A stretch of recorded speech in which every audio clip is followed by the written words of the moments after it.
கிரிக்கெட்டை வெறும் விளையாட்டாக மட்டுமே விளையாடிக் கொண்டிருந்த ஒரு சிறுவன் ஒரு நாள் தன்னுடைய தந்தை வறுமையின் நெருக்கடியில் சிக்கி அழுது கொண்டிருப்பதை காண்கிறான். அந்த கண்ணீர் அவனுக்கு உணர்த்தியது ஒன்றே ஒன்றுதான். விளையாட்டாக விளையாடினால் போதாது, மொத்தத்தையும் கொடுக்க வேண்டும் என்று முடிவு செய்கிறான். அவன்தான் இன்று தோல்வியின் விளிம்பில் தத்தளித்துக் கொண்டிருந்த இந்தியாவை சரிவில் இருந்து மீட்டு ஆஸ்திரேலிய மண்ணில் சாதனை படைத்துள்ள நிதிஷ்குமார் ரெட்டி. குறைந்த விலை, நிறைந்த தரம், தங்கள் தேவைகள் அனைத்தும் ஒரே இடத்தில். ஜெயச்சந்திரன். ஒட்டுமொத்த கிரிக்கெட் உலகமும் கொண்டாடும் நிதிஷ்குமார் ரெட்டி ஆந்திராவின் விசாகப்பட்டினத்தில் 2003ஆம் ஆண்டு மே 26ஆம் தேதி பிறந்தார். பிளாஸ்டிக் பேட்டில் கிரிக்கெட் விளையாடத் தொடங்கிய நிதிஷ் சிறு வயதிலேயே அதீத ஆர்வத்தை வெளிப்படுத்தியுள்ளார். இதனால் மூத்த வீரர்கள் கிரிக்கெட் ஆடுவதை பார்க்க நிதிஷின் தந்தை அழைத்து செல்வாராம். நீ ரொம்ப செல்லம் கொடுக்கிற, கிரிக்கெட் எல்லாம் வேலைக்கு ஆகுமா என்று உறவினர்கள் பலர் சொன்னபோதும் நிதிஷின் தந்தை ஒரு நாளும் பின்வாங்கவில்லை. அதிலும் உச்சபட்சமாக நிதிஷுக்கு 13 வயதிருந்த போது ஒரு இக்கட்டான சூழல் உருவானது. நிதிஷின் தந்தைக்கு உதய்பூருக்கு பணிமாறுதல் கிடைக்கிறது. உடனே அவரின் தந்தை அங்குள்ள கிரிக்கெட் கட்டமைப்புகளை ஆய்வு செய்கிறார். அங்கு நிலவும் அரசியல் மகனின் கிரிக்கெட் எதிர்காலத்தை பாதிக்கும் என்று முடிவு செய்தார். அதனால் அத்தனை எதிர்ப்புகளையும் மீறி தன்னுடைய வேலையை ராஜினாமா செய்த அவர் முழு நேரத்தையும் தன்னுடைய மகனுக்காக செலவிடத் தொடங்கினார். தன்னுடைய மனைவியை அழைத்து அவர் சொன்னது ஒன்றே ஒன்றுதான், மகளை நீ பார்த்துக்கொள், மகன் நிதிஷ்குமாரை நான் பார்த்துக் கொள்கிறேன். ஒரு பக்கம் குடும்பத்தின் பொருளாதார நிலை நாளுக்கு நாள் மோசமானது.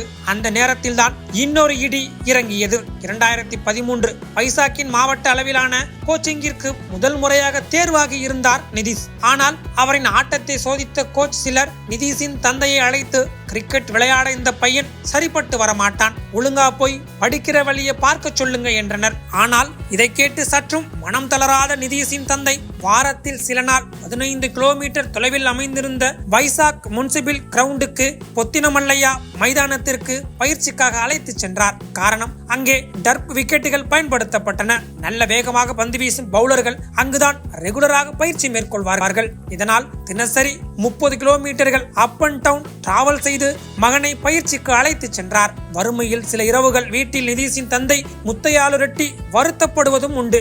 சில நேரங்களில் கண்ணீரும் பெருக்கெடுப்பதுண்டு. அதை கண்ட நிதிஷ் இன்னும் கடினமாக உழைக்க தொடங்கினார். அதன் பயனாக அண்டர் 14 அணியில் நிதிஷுக்கு வாய்ப்பு கிடைத்தது. பட்டையை கிளப்பினார் அவர். விஜய் மெர்ச்சன்ட் டிராபியில் 16 வயதில் களமிறங்கிய நிதிஷ் 1237 ரன்களை விளாசி தள்ளினார். பேட்டிங் மட்டுமின்றி பவுலிங்கிலும் 130+ வேகம் போட்டு விக்கெட்டுகளை சாய்க்கக்கூடிய பவுலராகவும் வலம் வர தொடங்கினார். உள்ளூர் போட்டிகளில் நிதிஷ் காட்டிய விஸ்வரூபத்தால் IPL அணிகளின் ரேடாரில் தென்பட தொடங்கினார். 2021இல் சென்னை சூப்பர் கிங்ஸ் அணியின் நெட் பவுலராக இருந்த நிதிஷ் 2023ஆம் ஆண்டு SRH அணியால் ஏலம் எடுக்கப்பட்டார். 2024இல் இறுதிப் போட்டி வரை சென்ற SRH அணியின் கீ பிளேயராக உருவெடுத்தார் நிதிஷ்.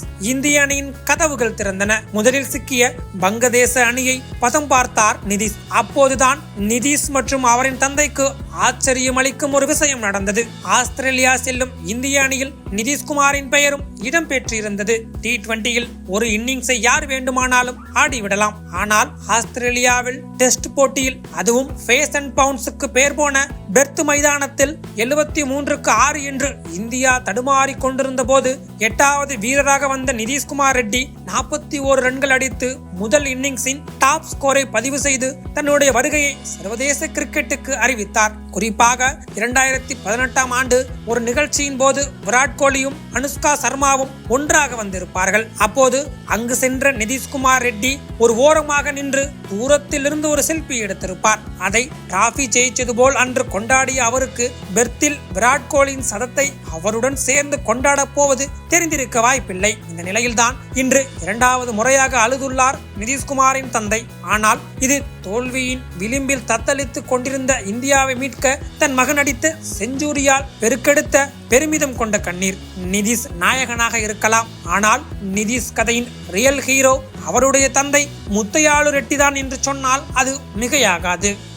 குறைந்த விலை, நிறைந்த தரம், தங்கள் தேவைகள் அனைத்தும் ஒரே இடத்தில். ஜெயச்சந்திரன்.